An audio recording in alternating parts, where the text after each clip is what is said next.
One of the most commonly overlooked preventive maintenance items on an E90 chassis M3s is the rod bearings. For example, we're replacing the rod bearings on this 2011 E92 M3 competition with about 65,000 miles that has seen about 20 plus track weekends.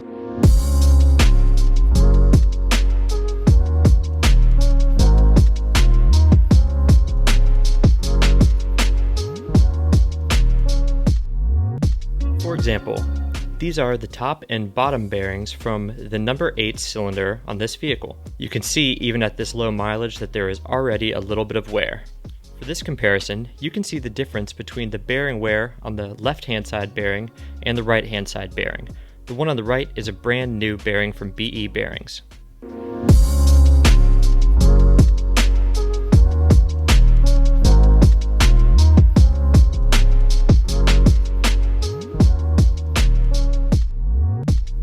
Although these aren't terrible, once again they only have 65,000 miles on them.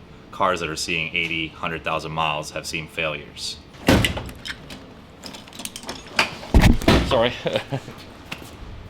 The reason we recommend getting these done preemptively is to keep total failure from happening in the motor.